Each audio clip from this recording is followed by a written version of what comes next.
The world population is growing at a reckless rate, with an added 1 million mouths to feed every 5.7 days. Currently, the biggest challenge facing humanity is how to feed this ever-growing world population with dwindling resources. One of the big problems facing all of mankind is the fact that the world population is expanding at a rapid rate, that by the year 2045, there's an expected 9 billion people on the planet. We've already maximized our yields through the Green Revolution methods, so we need to find new technologies to produce more food with less land.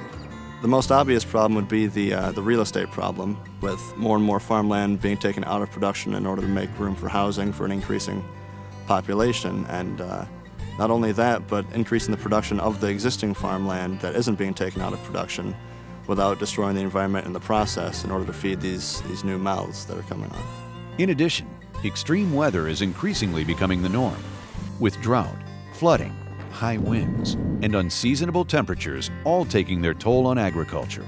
The climate is becoming more and more erratic. There's a lot less predictability from year to year, a lot heavier rains and some critical timings for crops, or drought stress at these critical timings that could ruin an entire field for a farmer. And so our biggest challenge is trying to maximize the productivity of these soils without increasing the toxic load on the environment. Well, the Green Revolution model, which really revolutionized agriculture into the industrial scale we have today from the 1960s and 1970s, introduced hybrid varieties, high inputs of fertilizers and pesticides, herbicides, that led to the levels of production that we have now.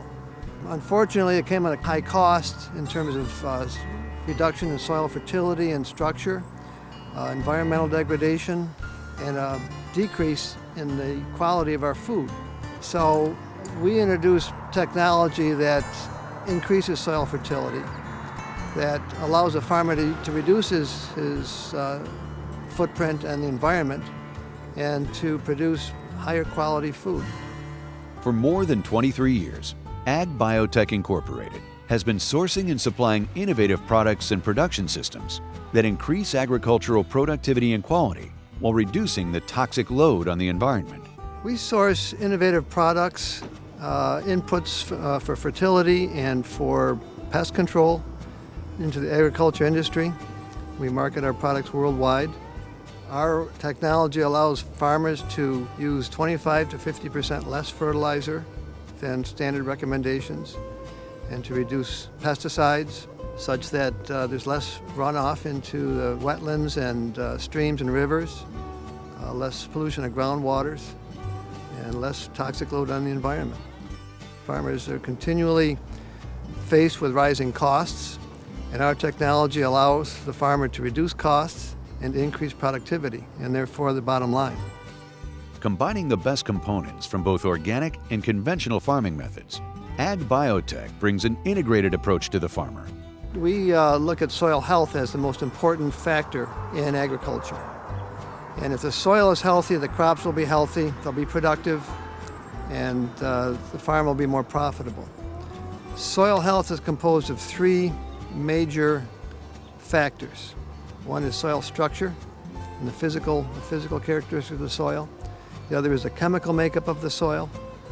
And the third factor is the microbial makeup of the soil. Conventional agriculture emphasizes the chemical aspect of farming, often at the expense of the other two, the physical and the microbial. Organic agriculture emphasizes the physical and the microbial, but often falls short in terms of the chemical. We take a holistic approach. We combine the best of the chemical industry and the best of the conventional methods with the best of the organic methods, and come up with a more integrated approach.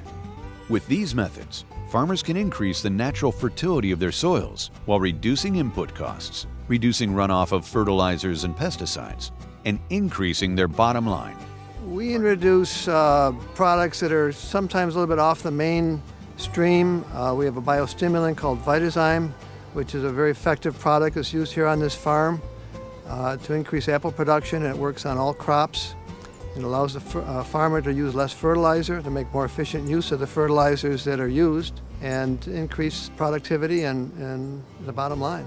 In terms of total production, in the 800 plus research trials we've done, we see that we get greater production, and also we get more quality in production. But at the same time, we also can reduce our fertilizer use. In some of our research trials, we've reduced fertilizer as much as 50%, certainly 25%, and without any reduction in yield. So with that kind of a result, it's kind of a no-brainer for the farmer. The beauty of this is that you don't have to go over with a separate dedicated pass over the field to apply it. You can put it in with a fertilizer, that is a liquid fertilizer or a pesticide, and you can apply it that way without having to go over it with an expensive extra pass. Well, right now we're experiencing toxic algae blooms in Lake Erie.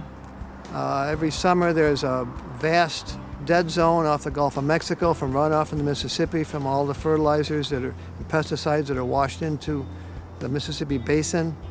We see it on local levels. Here in the Finger Lakes, we see toxic algae blooms and weed-choked waterways, and not all the responsibility of agriculture, but to a large extent, it is. So by reducing the need for fertilizer, the runoff is much less, and we farm much more ecologically. Most of the commercial agriculture that we see today is what I'd say is on the side of death. Herbicides, pesticides of various sorts are designed to kill various focused plants or pathogens. But Vitazyme and our technology is on the side of life. In other words, we're encouraging the natural predators and those that resist the pathogens, so we can build up the resistance of the plant to not give us such a problem with the pests. In some cases in our studies, certainly in our field observations, we've seen improved weed kill with various pesticides with the Vitazyme mixed. Apparently we're causing the plant to kind of open up its defenses, and it's easier for the herbicide to kill. So we have just found a lot of things that are beneficial to the farmer to improve his bottom line, his profitability, so that's very encouraging. As a reliable expert in plant genomics and biotechnology, Ag Biotech understands the needs of both plant breeders and growers. We've been using Vitazyme for 10 years, and in that 10 years we've had extremes one way or the other. But it's helped us maintain more consistent cropping through the use of Vitazyme, and we have, I think, healthier trees and orchards and better growth in the long term. A lot of times in apples particularly, you tend to have a big crop one year and not so big the next, but the average is what counts in annual production. And we've seen that we've had more consistent results from year to year with steady cropping. In general, all of our trees seem healthier, more productive. We get better return bloom. I know it sounds too good to be true, but it's an all-around great product. Oh, I certainly think that the use of Vitazyme has helped us be more confident about year-to-year ups and down swings. I mean, we're dealing with Mother Nature, so there's always a lot of unknowns and challenges in that regard. But I think Vitazyme is one big product that's helping us along the way. The reason the grower uses any input is because it pays dividends. It pays back to them. So we found that the Vitazyme program helps to us ensure a good, solid, steady return bloom, and also can help improve quality, especially in improving Brix levels, soluble solid readings at harvest. Well, I can tell you from my own background, I'm a commercial vegetable grower with 20 years of experience. My wife and I have our own commercial vegetable farm and retail operation with a CSA, Community Supported Agricultural Aspect, in Western Connecticut. One of the problems you have when you're farming in an urban area or semi-urban area, when you have urban encroachment, is you have a resistance to pesticide use or herbicide use on the part of the people who just aren't familiar with the agricultural industry.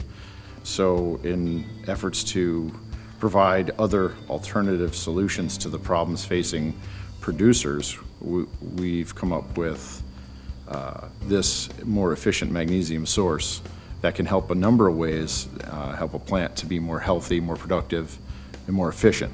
Nutrimag is a great combination of magnesium and a biostimulant source that really packs a punch, makes a real efficient application, And because of that, I think it has a tremendous value to a producer like myself, a truck farmer, or any farmer for that matter that's looking to spend wisely, to get the most out of their crop, to maximize their yields, to maximize their quality, their storability, all of the things that Nutrimag brings to the table.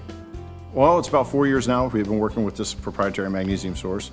Over the years, we've tested it on several crops, including grain corn, alfalfa, soybeans, potatoes, wheat, small grains, specifically malting barley. And in each case, we've had positive results. In fact, we've seen up to 16 to 22 bushel yield bumps on grain corn, and we've seen significant percentage increases in tonnage on wheat and disease resistant due to natural fungicidal properties in Nutrimag. And we believe that that's carried over to the malting barley crop, which again, we've also seen record farm yields on malting barley. 2012, they approached us about a product that would help us. With Jeremy, we had a plot, a 12-acre field that was used as a plot and replicated like 32 different times. It was quite a undertaking on making sure stuff was done properly. And then in the fall, with harvest, they were here to document all the different numbers, and it turned out that the stuff had worked. So this particular product, Nutrimag, had definitely seen a 12-bushel increase. And that was over a 3-year period on about 90 different tests. Well, I think it would help you in the sense that you'd utilize your other inputs better.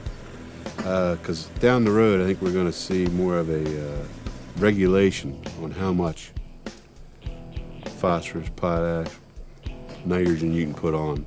So if you have a product that can help stimulate or get the extra oomph out of those nutrients, that would be helpful. This just helps the crop develop better.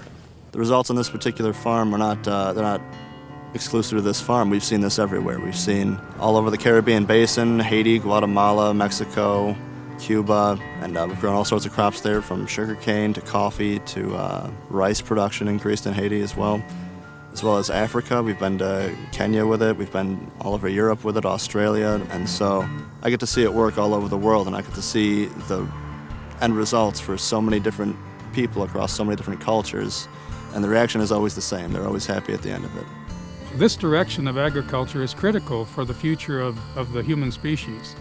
If we don't go this direction, I do not have a strong and positive outlook on the future of mankind. I mean, it's that serious. Because ultimately, as I would see it, nature always wins out in the end. If we do not conform with these natural laws, eventually they'll come back and bite us. So we have to be very careful about conforming to the principles by which we're supposed to be growing crops. And a lot of my research has gone into the principles and the modes of action of how plants work. Now, this was not taught at the universities. I had to learn this on my own. And I think strict observers of nature will see that, plants grow in a certain way. You go into a natural forest or a prairie environment, and you can see plants growing very well. They don't have any of our agronomic inputs. They're following the natural laws of nutrient release, of plant protection against pests, and they're doing quite well. So the closer we conform with these natural principles, the better off we will be. And that's where Vitazyme comes in so wonderfully. Once we see that we're improving the nutrient content of the plant to make it healthier, we're improving the available nutrient release to the plant, it develops a natural resistance to disease, it produces abundantly a maximum yield, and also quality along with that. We've changed the way a lot of people farm. What they've experienced is better soil fertility, better tilth, better soil structure, increased productivity, higher yields, better quality, and more profits. Well, I see Ag Biotech in the future taking a much larger role in tackling this issue of increasing productivity on existing land, both globally and locally. We do a lot of international sales, and we're hoping to expand those as well through different distribution channels. And the more farmers that we can get these solutions out to, these products, these new technologies, the better it is for the entire environment and the population. We can produce healthier food and more of it. I think that there's a lot of positive forces at work, not just from our company, but from like-minded individuals and companies in the U.S. and throughout the world. The Green Revolution model was designed for an industrial scale level, but it doesn't work for a 1 acre or a half-acre smallholder farmer that's feeding 6 kids in Kenya. And our technology allows these people to be much more productive. It actually raises their standard of living, and it allows them to feed themselves and a lot of other people.